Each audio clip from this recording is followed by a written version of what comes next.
12ویں arts اور science کے عزیز طلباء و طالبات، آج ہم نئے نصاب سے حصہ نظم سے اعادے میں رباعیات کا مطالعہ کریں گے۔ ہمارے نئے نصاب میں شاعر میر انیس کی 6 رباعیات شامل نصاب ہیں۔ سب سے پہلے ہم شاعر کا تعارف دیکھیں گے۔ میر انیس کا نام میر ببر علی تھا۔ وہ 1802 یا 3 میں فیض آباد میں پیدا ہوئے۔ وہ میر حسن کے پوتے تھے۔ میر انیس کے والد میر مستحسن خلیق بھی ایک باکمال شاعر تھے۔ میر انیس نے شاعری کی ابتدا غزل گوئی سے کی، لیکن جلد ہی مرثیہ گوئی کی طرف مائل ہو گئے۔ ان کے مرثیے میں فصاحت و بلاغت کی عمدہ مثال ہیں۔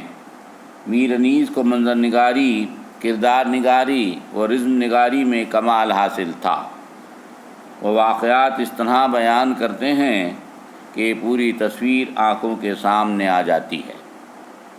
نادر تشبیہیں، دلکش استعارے اور آسان زبان ان کے کلام کی خصوصیات ہیں۔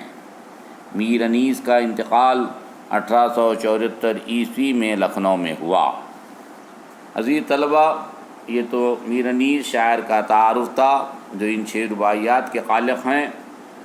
اب ہم رباعی کا مختصر تعارف دیکھیں گے۔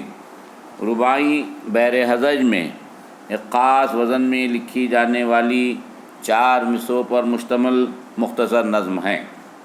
4 مصروں میں 3 مصرے پہلا، دوسرا اور چوتھا ہم قافیہ ہوتے ہیں۔ کبھی کبھی چاروں مصرے بھی قافیہ استعمال کر لیے جاتے ہیں، لیکن اس کی مثالیں کم ملتی ہیں۔ اس سن کی حیت میں ایسی پابندی لازمی نہیں، جیسے غزل کسی بھی وزن و بحر میں کہی جا سکتی ہے، لیکن رباعی اپنی روایت کے مطابق صرف ایک مخصوص وزن کی پابند ہے اور سینکڑوں برس سے پابند رہی ہے۔ کچھ ایرانی شاعروں اور خود علامہ اقبال نے اس وزن کو بدل کر رباعیہ کہی ہیں، جسے ترانہ کہا جاتا ہے، لیکن ترانے کا چلن نہیں کے برابر ہے۔ تو آئیے عزیز طلباء و طالبات، آج ہم میر انیس کی 3 رباعیات کا مطالعہ کرتے ہیں۔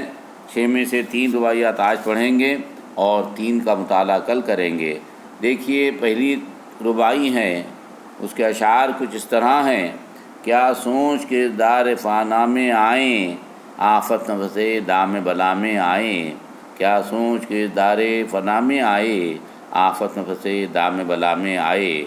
اس طرح عدم سے آئے دنیا میں انیس، جیسے کوئی کارواں سرا میں آئے۔ عزیز طلبہ، اس رباعی کی نثر کچھ اس طرح ہے۔ کیا سوچ کر اس دنیا میں آئے تھے اور الٹا مصیبت میں گرفتار ہو گئے اور دھوکہ کھا گئے۔ عدم سے دنیا میں اس طرح آئیں جیسے کوئی کارواں قافلہ سرائے میں رکتا ہے۔ اس رباعی کا موضوع دنیا و آخرت کی حقیقت ہے۔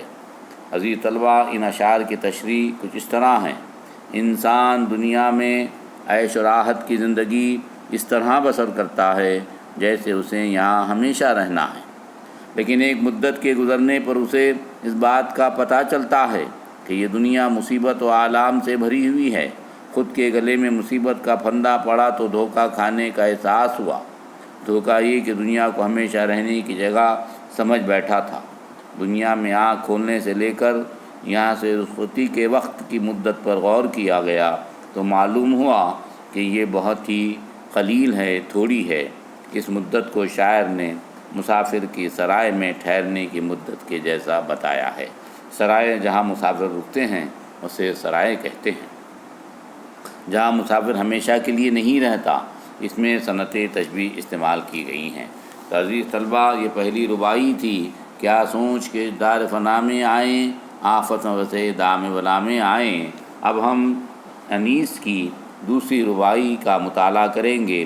اندیش باطل سحر و شام کیا، عقبہ کا نہائیں کو سرانجام کیا۔ ناکام چلے جہاں سے افسوس انیس، کس کام کو یہاں آئے تھے کیا کام کیا۔ عزیز طلباء و طالبات، اس ربائی کی نثر کچھ اس طرح ہیں: میں نے بے اصل کی فکر صبح و شام کی، افسوس کہ آخرت کے لیے کچھ بھی بندوبست نہیں کیا۔ اے انیس، افسوس کا مقام ہے کہ ہم دنیا سے ناکام و نامراد لوٹ رہے ہیں۔ دنیا میں کس کام کے کرنے کے لیے آئے تھے اور کیا کر کے جا رہے ہیں؟ اس ربائی کا موضوع فکر آخرت ہے، یعنی آخرت کی فکر ہے۔ عزیز طلبہ، دوسری ربائی کی تشریح کچھ اس طرح ہیں: انسان دنیا اور دنیاوی اشیاء کے حصول کی فکر میں دن رات ہر وقت لگا رہتا ہے اور آخرت کی زندگی کی کوئی پرواہ نہیں کرتا، آخرت کے بارے میں کچھ نہیں سوچتا، جبکہ حقیقت سب پر عیاں ہے کہ اس دنیا کی زندگی بہت ہی مختصر ہے۔ آخرت کی زندگی کبھی ختم نہیں ہونے والی ہے۔ جب موت قریب ہوتی ہے تو انسان کو اس بات کا احساس شدید طور پر ہوتا ہے کہ اس نے دنیا کی زندگی کو جس طرح اور جس مقصد کے تحت گزارنا تھی ویسی نہیں گزارا۔ اسے ناکامی کے سوا کچھ بھی ہاتھ نہیں آتا اور اسی کے ساتھ نتیجہ بھی عکس کرتا ہے کہ اس نے زندگی کے فرائض کو ادا نہیں کیا، زندگی کو فضول اور بیکار میں گزار کر یہاں سے جا رہا ہے۔ اسی موضوع سے متعلق مرزا غالب کا شعر دیکھیے: جاں دی ہوئی اسی کی تھی، حق تو یہ ہے کہ حق ادا نہ ہوا۔ عزیز طلبہ، یہ دوسری ربائی تھی۔ اندیشہ باطل سحر و شام کیا، عقبہ کا نہائے کچھ سرانجام کیا۔ اب ہم میر انیس کی تیسری ربائی کا مطالعہ کریں گے۔ تیسری ربائی ہے: جب اٹھ گیا سایہ جوانی سر سے، پھر ہوگی جدا نہ سر گرانی سر سے، کچھ ہوگا نہ ہاتھ پاؤں مارے سے انیس، جس وقت گزر جائے گا پانی سر سے۔ عزیز طلبہ، اس ربائی کی نثر اس طرح ہے: جب جوانی کا سایہ سر سے اٹھ گیا تو پھر سر سے پریشانی کا بوجھ جدا نہیں ہوگا۔ جس وقت پانی سر سے گزر جائے گا، زندگی کے ایام پورے ہو جائیں گے، تو اے انیس، اس وقت ہاتھ پاؤں مارنے سے کچھ بھی حاصل نہیں ہوگا۔ موضوع ربائی فکر آخرت میں دنیاوی زندگی کو نیک کاموں کے ساتھ گزارنا ہے۔ تشریح: آج کا کام کل پر ٹالنے کی عادت و خصلت انسانی فطرت کا ایک کمزور لیکن نمایاں پہلو ہے۔ نیکی کے کام انجام دینے کے معاملے میں انسان وقت آئندہ کا انتظار کرتا ہے اور کہتا ہے کہ ابھی تو ساری زندگی پڑی ہے، اور پھر اپنی حال کی زندگی کو عیش و نشاط و بدعمالیوں میں گزارنے لگتا ہے۔ جوانی کے ایام اسی طرح گزر جاتے ہیں، قوت و توانائی کم ہو جاتی ہے، بڑھاپا لاحق ہو جاتا ہے، اب جوانی دوبارہ آنے کو نہیں۔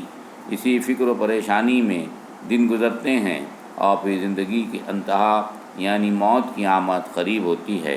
اس وقت کار خیر کے لیے نہ تو طاقت باقی رہتی ہے اور نہ ہی قوت اور نہ ہی وقت۔ اس وقت ہاتھ پاؤں چلانے اور کوشش و فکر کرنے سے کچھ بھی حاصل نہیں ہوتا۔ شاعر نے اس ربائی کے ذریعے ہمیں زندگی کے ایام خصوصاً جوانی کی قدر کرنے کی تلقین کی ہے۔ جوانی کے ایام میں اللہ کی عبادت اور نیک کام کرنے کی ہدایت کی ہے۔ جوانی کی قدر سے مراد اپنی قوت اور وقت کو نیک کام کے صرف کرنے میں صرف کرنا چاہیے۔ جوانی کے اندر خاص طور پر نیک کام کرنے چاہیے اور اللہ سے قربت حاصل کرنی چاہیے۔ تو عزیز طلبہ، یہ تیسری ربائی تھی: جب اٹھ گیا سایہ جوانی سر سے، پھر ہوگی جدا نہ سرگرانی سر سے، کچھ ہوگا نہ ہاتھ پاؤں مارے سے انیس، جس وقت گزر جائے گا پانی سر سے۔ عزیز طلبہ، اس ربائی کے حصے میں 6 رباعیات ہیں میر انیس کی، جس میں سے 3 ربائی کا مطالعہ آج ہم نے کیے، باقی 3 رباعیات کا مطالعہ انشاءاللہ ہم کل کریں گے۔